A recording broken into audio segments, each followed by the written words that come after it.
Fear. The chemical supplied by a collective parasite creates a distinct bioelectric signal given off by the host. This signal is disseminated to the organisms within our community and will grow outward through the entire organism unless it is counterbalanced by an opposing force. Dr. Fritz Alan Popp discovered that the cells in our body communicate through biophotons, which are tiny particles of light that are single units of an electromagnetic field. This communication system within our body also exists between people in what's known as morphic resonance. This was known by the shamans, sages, and adepts of antiquity. These teachings were commonplace in prehistoric cultures. It wasn't by sheer chance that artistic expression and rituals were the cornerstone of every ancient civilization. Art was used as a personal method to exercise the shadow content of the psyche and introduce it to the conscious mind. This was very literally viewed as psychic therapy. Ritual was based around astrological dates. As we've learned, the study of the stars and planets reflect our own astropsychology. The shamans would perform rituals on astrological dates that would correlate with a circadian rhythm or a psychological cycle. These rituals kept the human participants aware of their inner self and prevented the repression of psychological content.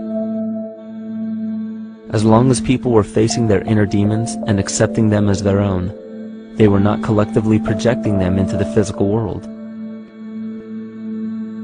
If you bring forth what is within you, what you bring forth will save you. If you do not bring forth what is within you, what you do not bring forth will destroy you. The progeny of our psychological disease began growing rapidly after a series of catastrophes forced the collective into a somatic state of fight or flight. This lowered the immunity of the population by introducing a state of immense stress. Our body becomes more susceptible to illness under stress. In this manner, humanity fell ill when entire bodies of land were swallowed up by the floodwaters. This uprooted many tribes, chiefdoms, and civilizations from their homes, and their ritual practices that were used as a conduit for psychic wellness were put on hold in order to survive the catastrophe and seek new homes.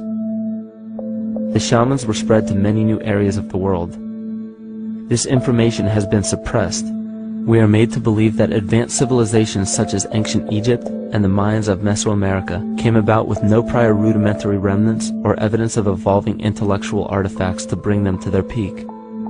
We are meant to believe that their incredible knowledge of mathematics, astrology, agriculture, economy, polity, and architecture came out of nowhere. This leads many researchers today to the understanding that the origins of these civilizations have been suppressed. Not surprisingly, the force that has guided the suppression of this knowledge comes from the exact bloodline of the political and religious leaders stated previously. These are some of the notable book burnings and suppression of important texts in our history.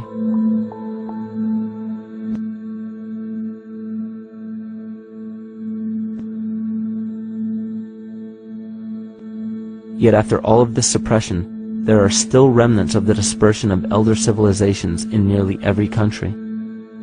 There is tremendous evidence of ancient cultures visiting North America long before the conventional belief of European colonization.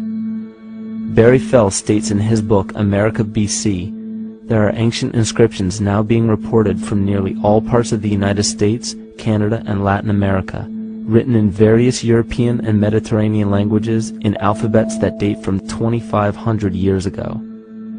William Commonus Beaumont wrote, "The Toltec and Maya civilizations never originated on American soil, but appeared there full-blown, with a well-defined art and system of hieroglyphic writing which possesses affinities with Egyptian.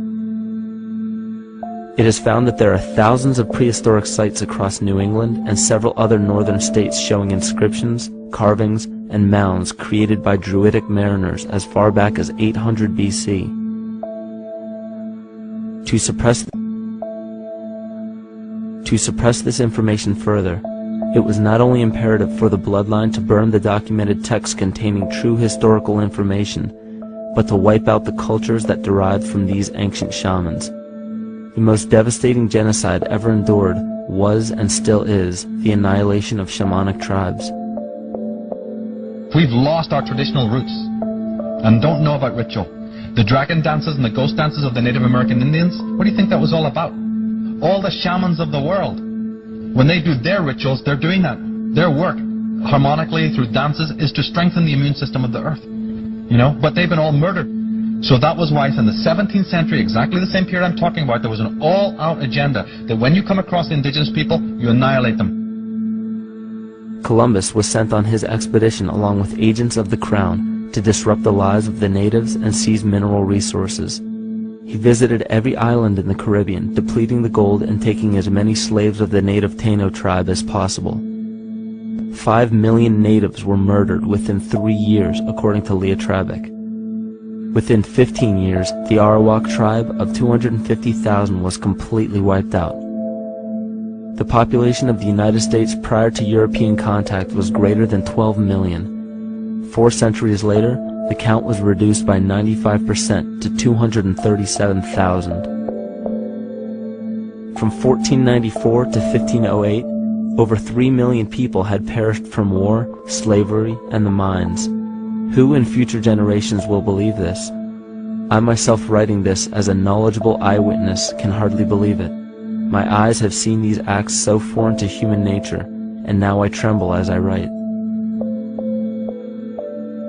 Another agent of the false ego bloodline was Hernando Cortez, who decimated the Aztec tribe and plundered their mineral resources. This again was the case through Cortez's second cousin, Francisco Pizarro, who conquered the Incan Empire in Peru. These atrocities are seen throughout Africa, New Zealand, New Guinea, East Timor, and are still seen today in Canada. This was a deliberate attempt to bury any surviving remnants of the ancient world and our true history. It is a naive mistake, however, to categorize and blame everything and everyone involved with politics or religion for this suppression of knowledge. It is only natural for people to crave spiritual understanding when there are so many manufactured missing links and perversions in the spiritual text today. And due to this void of spiritual wisdom, honest and moral people who are simply trying to understand their place in this world become the prime consumer market for those who wish to exploit this vulnerable